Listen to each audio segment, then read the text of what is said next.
Existem documentos que o tempo não deveria ser capaz de apagar, mas que o poder faz questão de enterrar sob camadas de esquecimento e poeira.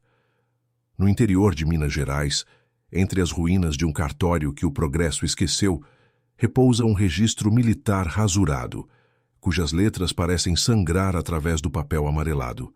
O nome que tentaram extirpar da história oficial foi o de Tibúrcio, um homem que a burocracia da época reduzia a uma mercadoria, mas que o destino transformou em um titã. Ele não era apenas mais um braço na lavoura da fazenda Santa Cruz. Ele era o que os soldados, em sussurros de pavor e respeito, chamariam de o baluarte. Para entender a queda de um império pessoal, precisamos voltar ao ano de 1865, quando o som dos tambores de guerra atravessava o Atlântico e ecoava nos salões da corte.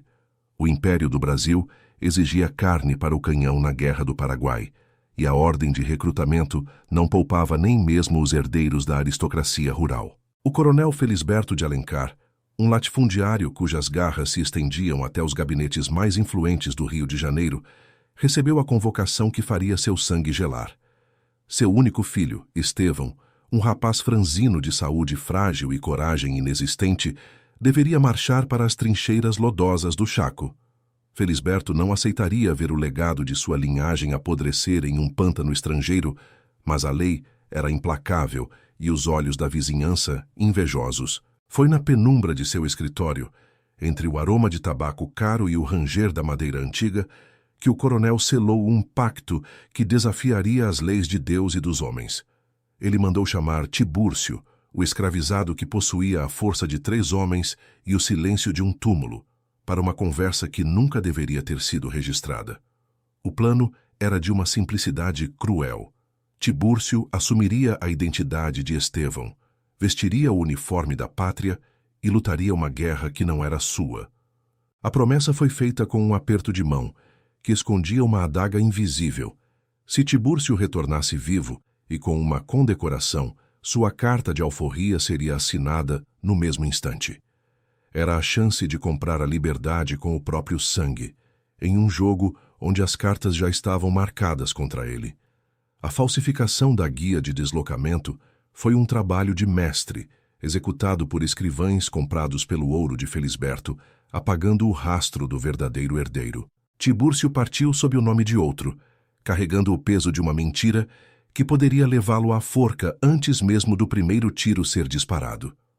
O que o coronel não previu foi que, ao enviar Tibúrcio para o inferno do Paraguai, ele não estava enviando uma ferramenta, mas despertando um gênio tático. Nas terras pantanosas, onde generais de carreira tremiam, o gigante de ébano começou a escrever sua própria lenda, longe dos olhos de quem o via apenas como carga. Enquanto os oficiais brasileiros se perdiam em mapas imprecisos e ordens confusas, Tibúrcio observava o movimento das águas e o comportamento da mata com uma precisão cirúrgica. Ele aprendeu a ler a geografia do medo, antecipando emboscadas paraguaias que teriam dizimado batalhões inteiros, se não fosse por sua intervenção silenciosa. Ele não usava a força bruta como primeira opção, mas como o golpe final de uma estratégia que ele mesmo desenhava na mente, observando os generais de longe. Tibúrcio decorou cada curva do rio Paraguai, transformando-se em um fantasma que organizava retiradas heróicas sob o fogo cerrado da artilharia inimiga. O nome de Estevão de Alencar começou a figurar nos relatórios de bravura enviados à capital, mas o homem por trás daquelas façanhas permanecia um mistério para o comando. Tibúrcio era o baluarte, a última linha de defesa que mantinha a moral dos homens de pé quando a esperança parecia ter sido tragada pelo barro. Inscreva-se no canal. Eu falo daqui do Brasil, e o que você está prestes a ouvir é o registro de uma traição que fará o seu sangue ferver. Se você busca a verdade que os livros didáticos omitiram, acompanhe esta investigação até o último segundo e deixe nos comentários de qual parte do Brasil você está testemunhando este resgate histórico. A guerra, no entanto, é uma professora cruel que cobra um preço alto por cada lição de sobrevivência aprendida nas trincheiras de Curupaiti. Tibúrcio viu amigos serem despedaçados e sentiu o cheiro da morte se entranhar em sua pele, mas sua mente estava fixa no papel que garantiria sua dignidade. Ele guardava cada detalhe, cada ordem e, secretamente, cada carta censurada que passava por suas mãos durante as vigílias noturnas perto das tendas de comando. Sem que ninguém percebesse, o homem que eles achavam ser apenas força bruta estava colecionando as provas da própria existência e da fraude que o enviara ali. Em 1870, quando os últimos tiros cessaram e o Tratado de Paz foi assinado, o retorno triunfal foi organizado para os heróis da pátria, ou pelo menos para aqueles que tinham nome. Tibúrcio desembarcou no Rio de Janeiro sob a identidade de Estevão, recebendo olhares de admiração que pertenciam a um fantasma aristocrático. Mas a glória era uma farsa que não duraria muito além dos limites do porto, pois o coronel Felisberto já o aguardava com uma recepção bem diferente da prometida. O plano de apagamento histórico entrava em sua fase final, e o verdadeiro Estevão, que passara os anos de guerra escondido em bordéis e casas de campo, estava pronto para assumir as medalhas. Tibúrcio foi conduzido de volta à fazenda Santa Cruz, não como um veterano condecorado, mas como um objeto que precisava ser devolvido ao seu lugar de origem. O silêncio da viagem de retorno era o prenúncio de uma tempestade que nenhum mapa militar poderia ter previsto. Ao cruzar os portões da fazenda, Tibúrcio não encontrou a festa de recepção ou o tabelião com o documento de alforria que alimentara seus sonhos nas noites frias do Chaco. Ele encontrou o pátio central deserto, iluminado apenas pelas tochas que projetavam sombras distorcidas nas paredes da Casa Grande. O coronel Felisberto de Alencar saiu à varanda, não com um abraço, mas com uma gargalhada que cortava o ar como uma lâmina afiada.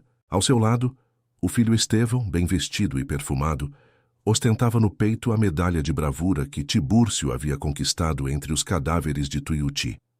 "Você achou mesmo que um pedaço de papel faria de você um igual a nós?" questionou o coronel, sua voz carregada de um veneno que acumulava séculos de opressão.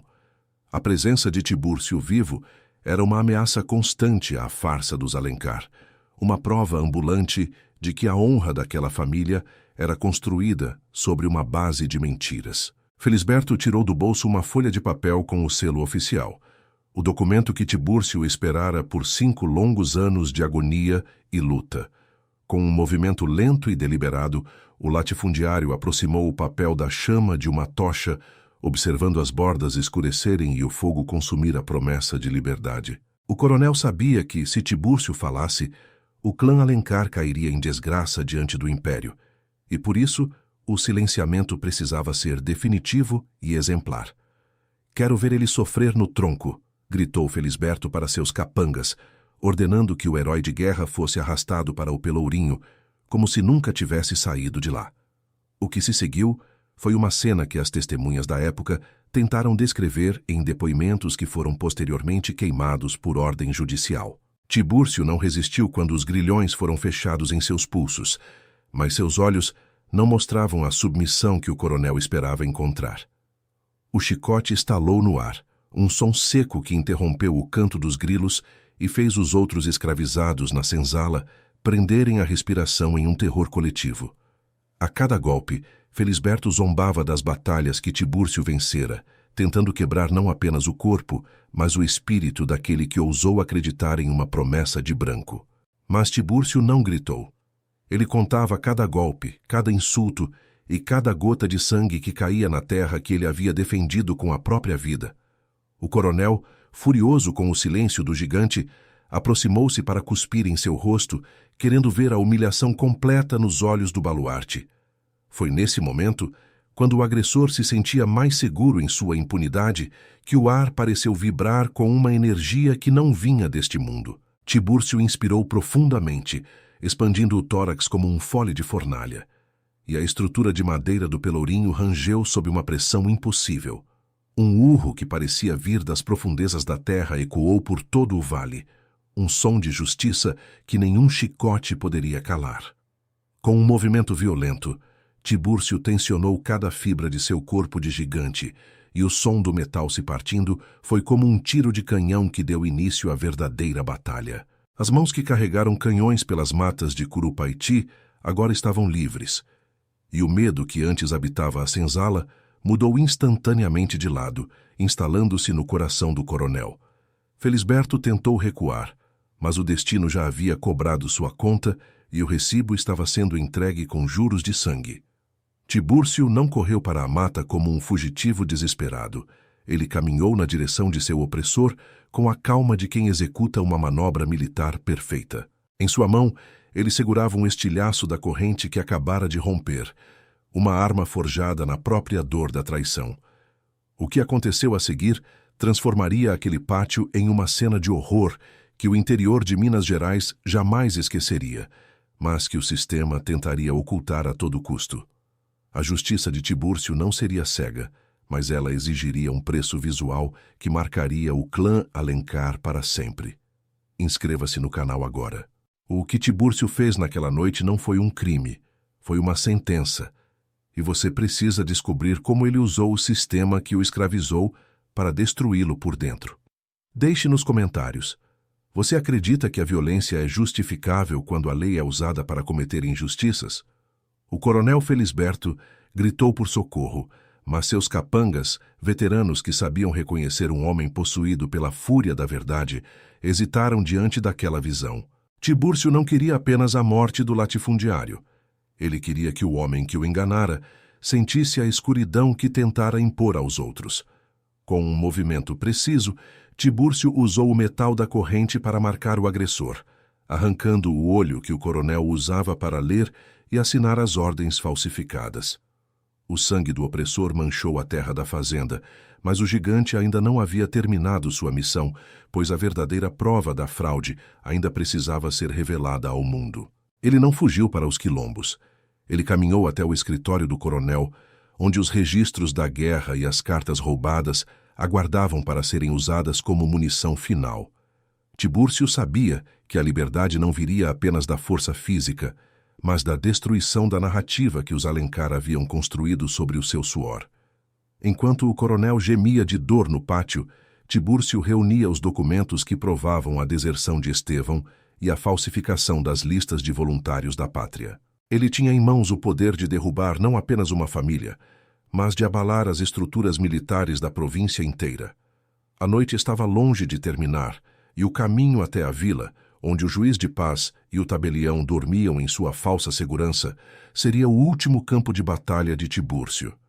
Ele carregaria o coronel ferido não por piedade, mas como a prova viva e mutilada de um crime contra o Estado que ninguém poderia ignorar. O baluarte estava marchando novamente, mas desta vez ele não lutava por um império que o desprezava, mas por uma justiça que ele mesmo estava escrevendo com o ferro e o papel. A verdade estava prestes a explodir na face da elite mineira, e o preço do silêncio seria mais alto do que qualquer fortuna em ouro poderia pagar. A escuridão daquela estrada de terra batida não era nada comparada ao abismo que se abria na alma do coronel Felisberto de Alencar. Enquanto era arrastado pelos cabelos, seu olho esquerdo, o único que restava, via o mundo girar em um turbilhão de poeira e agonia. O sangue quente escorria por seu rosto, manchando a gola da camisa de linho fino, outrora símbolo de um poder inquestionável. Tibúrcio não corria. Seus passos eram pesados, rítmicos, como a marcha de um batalhão que avança sobre território conquistado. Ele carregava o peso do seu opressor com a mesma facilidade com que carregava os fardos de munição nas trincheiras de Curupaiti. Cada passo era uma batida de um relógio que contava os minutos finais de uma era de impunidade. Atrás deles, o caos havia se instalado na fazenda Santa Cruz. Estevão, o herdeiro covarde, gritava ordens que ninguém ousava cumprir de imediato. Os capangas, homens embrutecidos pela violência, estavam paralisados pelo que tinham visto. As correntes de ferro forjado que deveriam segurar um homem, partidas como se fossem feitos de palha. O medo era um cheiro acre que pairava no ar da noite mineira. Não era apenas o medo de Tibúrcio, mas o medo do que ele representava, o colapso da ordem natural das coisas. Um escravizado que não apenas revidava, mas que capturava seu senhor, era um pesadelo que nenhum manual de disciplina militar poderia prever ou conter. Conforme se aproximavam da vila de Santa Cruz, o som dos gritos de Felisberto começou a ecoar entre as casas de adobe. O coronel, percebendo que sua vida estava por um fio, tentava negociar com o silêncio de Tibúrcio. Oferecia ouro, terras e até a alforria que ele mesmo havia queimado, mas suas palavras morriam no ar frio da madrugada. Tibúrcio sabia que a floresta seria o caminho mais fácil, o abrigo dos quilombos que resistiam nas montanhas. Mas ele não queria apenas sobreviver. Ele queria a desmoralização completa do sistema que tentara apagá-lo. Ele marchava em direção ao centro do poder local, para onde o registro da sua existência fora rasurado. O primeiro obstáculo surgiu na entrada da vila. O capitão do mato, um homem chamado Januário, conhecido por sua crueldade e por nunca ter perdido uma presa. Ele bloqueou o caminho com sua montaria, empunhando uma garrucha que brilhava sob a luz das tochas que começavam a ser acesas nas janelas. "Larga o coronel e ajoelha, bicho, ou eu te mando pro inferno agora mesmo", rosnou Januário, enquanto o cavalo relinchava, sentindo a tensão que emanava do gigante à sua frente. Tibúrcio parou, mas não soltou Felisberto. Ele apenas apertou o aperto no colarinho do latifundiário, usando-o como um escudo humano e uma prova do crime. A situação era um beco sem saída. Januário não podia atirar sem o risco de matar o homem que lhe pagava o soldo, e Tibúrcio não recuaria diante de uma ameaça que ele já enfrentara 1000 vezes no fronte paraguaio. O silêncio que se seguiu foi quebrado apenas pelo ranger do couro da cela e pela respiração pesada dos envolvidos.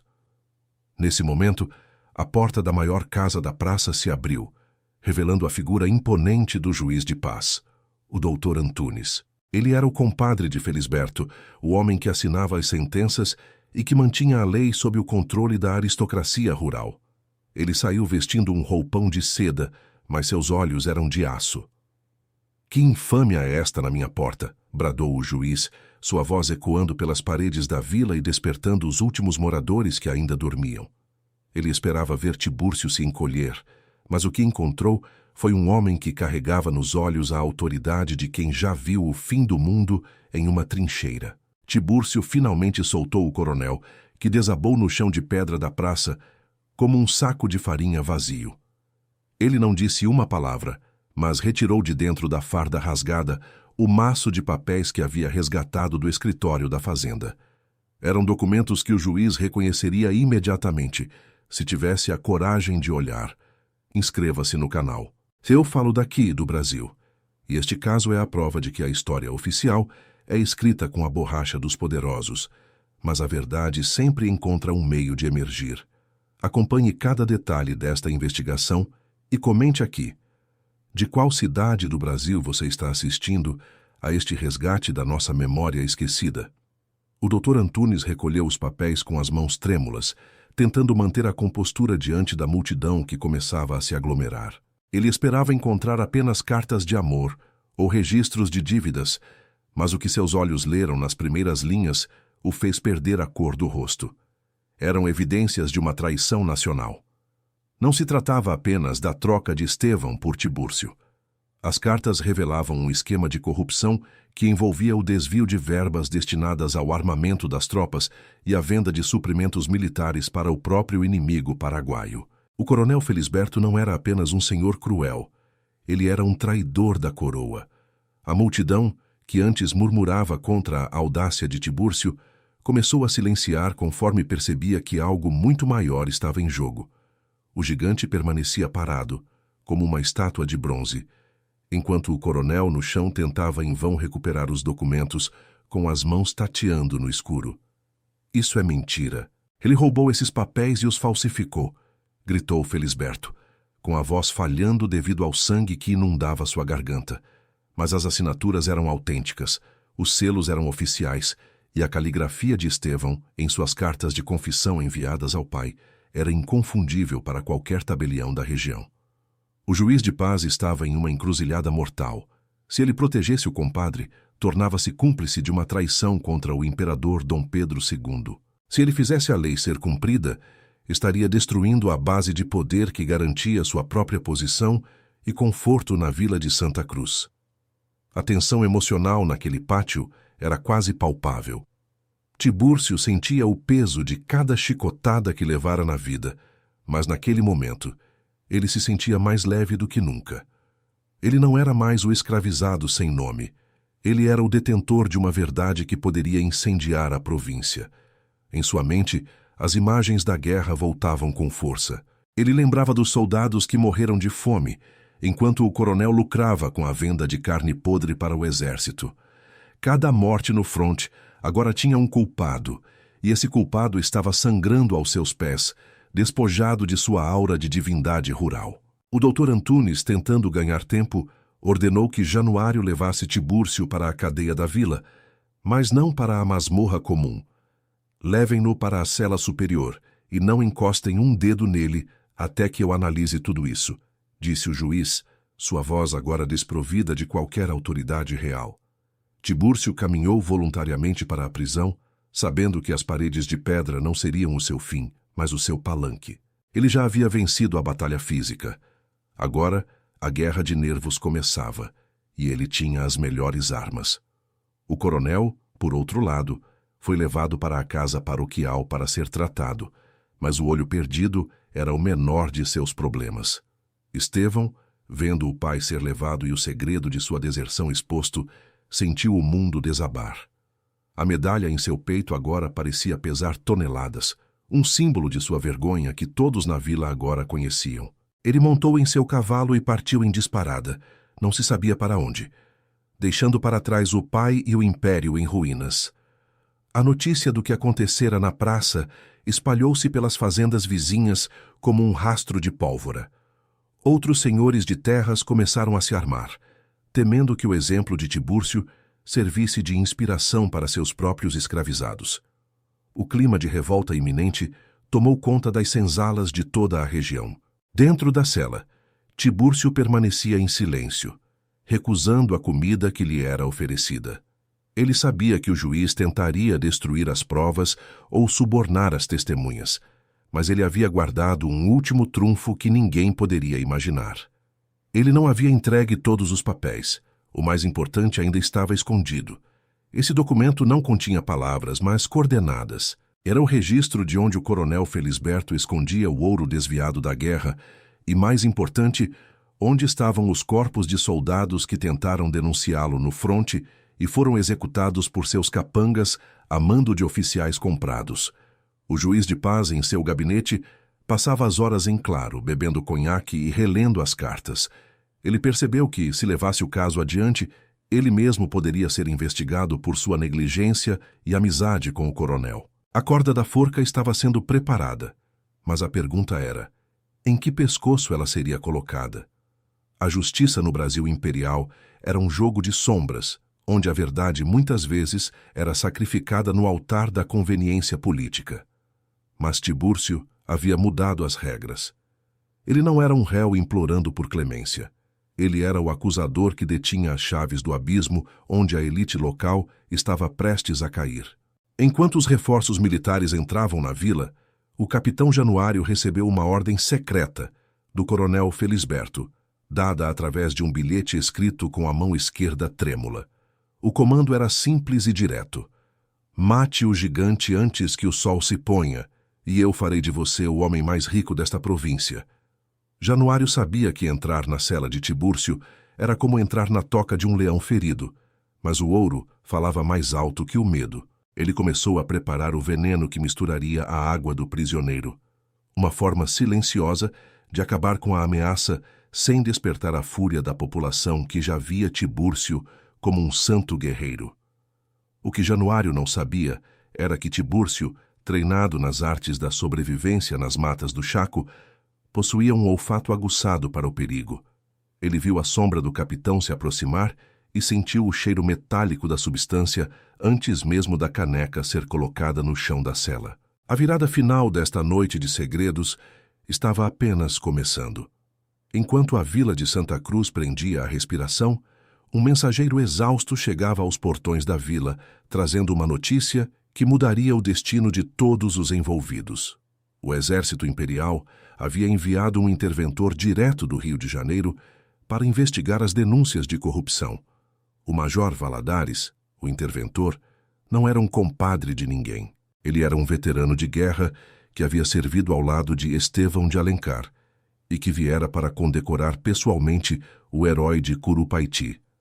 O choque que o aguardava ao descobrir quem era o verdadeiro herói e onde ele estava seria o golpe de misericórdia no clã Alencar. A verdade estava prestes a ser arrancada das sombras e o preço de cada mentira seria cobrado em praça pública. Mas Tibúrcio sabia que em um país construído sobre o sangue escravizado, a justiça nunca é dada de graça. Ela precisa ser sustentada pela força de quem não tem mais nada a perder. O que o major encontraria naquela cela não era apenas um prisioneiro, mas o registro vivo de uma dignidade que o Império tentou, mas não conseguiu destruir. O confronto final entre a lei dos homens e a justiça da história estava prestes a começar, e o resultado deixaria marcas profundas na terra de Minas Gerais. O Major Valadares não era um homem de meias palavras ou de etiquetas sociais vazias. Seus olhos, acostumados à fumaça da pólvora e aos campos de morte do Chaco, atravessaram a penumbra da cela superior da cadeia de Santa Cruz. Ele não via ali um escravizado rebelde, mas um enigma fardado que desafiava toda a lógica da hierarquia imperial. A caneca de barro com o veneno de Januário jazia estilhaçada no chão, o líquido escuro escorrendo entre as frestas das pedras. Tibúrcio não se moveu quando o major se aproximou. Ele apenas manteve o olhar fixo, uma sentinela que guardava a própria alma contra as investidas da traição. Eles me disseram que o herói de Curupaiti estava ferido na casa do juiz de paz, começou o major, sua voz ecoando com uma autoridade que fez os guardas lá fora estremecerem. Mas o homem que eu vejo aqui carrega nos ombros as cicatrizes que só o baluarte poderia ter. Tibúrcio finalmente falou, e sua voz não era o murmúrio de um cativo, mas o comando de um veterano que já dera ordem sob o fogo da artilharia. A medalha está no peito de quem nunca sentiu o cheiro da lama, major. O sangue que a comprou ainda está quente em minhas mãos. O silêncio que se seguiu foi interrompido pelo som de passos apressados no corredor de pedra. O juiz de paz, Dr. Antunes, entrou na sala transpirando um suor frio que denunciava sua culpa. Ele tentou, com uma risada nervosa, desqualificar o prisioneiro como um insano que sofrera um surto de violência. Não dê ouvidos a este animal, Major Valadares. Ele atacou o coronel Felisberto, um patriota que deu o filho pela nação, exclamou o juiz, sua voz falhando. Mas o major não estava olhando para o juiz. Ele estava folheando os documentos que Tibúrcio havia jogado na praça e que agora estavam sobre a mesa. A cada página virada, o castelo de cartas do clã Alencar desmoronava sob o peso da evidência documental. O major encontrou os registros de suprimentos desviados, as ordens de execução de soldados honestos e a prova cabal da substituição de identidades. A farsa era tão vasta que ameaçava engolir toda a administração da província. Inscreva-se no canal agora. Eu falo daqui, do Brasil, e o que você está prestes a testemunhar é o momento exato em que a verdade arranca as máscaras da aristocracia. Se você acredita que a justiça deve ser para todos, não importa o século, acompanhe esta conclusão e deixe nos comentários de qual estado brasileiro você assiste a este veredito histórico. O Major Valadares ordenou que o coronel Felisberto fosse trazido à prisão, mesmo em seu estado deplorável. O latifundiário chegou amparado por capangas, com um curativo grosseiro sobre o olho arrancado, exalando um odor de aguardente e desespero. Ele ainda acreditava que seu sobrenome o salvaria da forca. Major, este escravizado deve ser enforcado em praça pública para servir de exemplo, gritou Felisberto, apontando um dedo trêmulo para Tibúrcio. Mas o Major Valadares apenas se levantou, caminhou até o coronel e arrancou com um movimento brusco a condecoração que Estevão havia deixado cair na confusão. Esta medalha nunca pertenceu ao seu filho covarde, Felisberto. Ela pertence ao homem que salvou meu batalhão em Tuiuti, enquanto seu herdeiro se escondia atrás de saias e garrafas, sentenciou o major. A revelação caiu como uma bomba na sala, silenciando até mesmo o juiz de paz, que percebeu que o vento havia mudado de direção. A justiça poética, no entanto, não viria apenas de um tribunal militar. Tibúrcio tinha um trunfo final, o documento oculto que mencionava o cemitério clandestino na fazenda Santa Cruz. Ele o entregou ao major, revelando que os corpos ali enterrados não eram de escravizados fugidos, mas de oficiais do exército que descobriram a traição do coronel. O major não hesitou. Ele ordenou a prisão imediata do coronel Felisberto de Alencar e do juiz de paz por alta traição e assassinato. Os capangas, vendo que o poder da fazenda havia evaporado, fugiram para as matas, deixando seus antigos patrões à mercê da lei que eles mesmos haviam corrompido. O julgamento que se seguiu foi rápido e implacável, pois o exército não perdoava quem lucrava com o sangue de seus soldados. O clã Alencar foi despojado de todas as suas terras, que foram confiscadas para pagar as indenizações devidas às famílias das vítimas e ao Estado. O nome Alencar tornou-se sinônimo de infâmia em todo o império. Estevão, o herdeiro que fugira, nunca mais foi visto em Minas Gerais. Relatos da época sugerem que ele terminou seus dias na miséria, vivendo sob um nome falso em algum porto distante, assombrado pelo fantasma do homem que viveu a vida que ele não teve coragem de assumir. Quanto a Tibúrcio, o baluarte, sua liberdade não foi um presente do Major Valadares ou do imperador. Ela foi o reconhecimento de um fato consumado. O major assinou o documento de alforria definitiva, autenticado pelo novo tabelião da vila. Mas Tibúrcio já era livre desde o momento em que partiu suas correntes no tronco. Ele não aceitou as pensões militares ou as honrarias da corte. Tibúrcio desapareceu dos registros oficiais logo após o julgamento, mas sua lenda permaneceu gravada nas margens rasuradas dos livros de tombo da região. Dizem que ele se embrenhou no sertão, liderando outros que buscavam a dignidade que o sistema lhes negava. A fazenda Santa Cruz caiu em ruínas, consumida pelo mato e pelo tempo. Mas os locais ainda dizem que, em noites de lua cheia, o som de correntes se partindo pode ser ouvido ecoando do antigo pátio. É o lembrete de que nenhuma estrutura de opressão, por mais sólida que pareça, pode resistir à força de um homem que se recusa a ser esquecido. O coronel Felisberto terminou seus dias cego, pobre e esquecido em um asilo de caridade, onde os outros internos zombavam de suas histórias de grandeza. Ele morreu sem o olho direito e sem a honra, vendo seu patrimônio ser devorado pelos processos que Tibúrcio, com sua inteligência tática, havia desencadeado. Esta história, recuperada dos arquivos rasurados de Minas Gerais, é um tributo a todos aqueles que, como Tibúrcio, foram apagados dos livros oficiais. A justiça histórica pode tardar séculos, mas quando o registro é exposto e a verdade é contada, a mentira deixa de ser a versão oficial para se tornar apenas uma nota de rodapé na grandeza de um povo. Inscreva-se no canal. Eu falo daqui, do Brasil, e o meu compromisso é com o registro que eles mais temem. O próximo caso já está sendo investigado e as provas são ainda mais perturbadoras. Deixe seu comentário sobre o que achou da trajetória do baluarte e sugira qual mistério da nossa história deve ser revelado a seguir. O baluarte não foi apenas um soldado. Ele foi a prova de que a inteligência e a coragem não conhecem cor ou classe social. Sua vitória simbólica ficou gravada nas paredes daquela cela e no coração de cada brasileiro que não aceita o esquecimento como destino. Aqui do Brasil, eu encerro este registro, mas a história, esta nunca termina.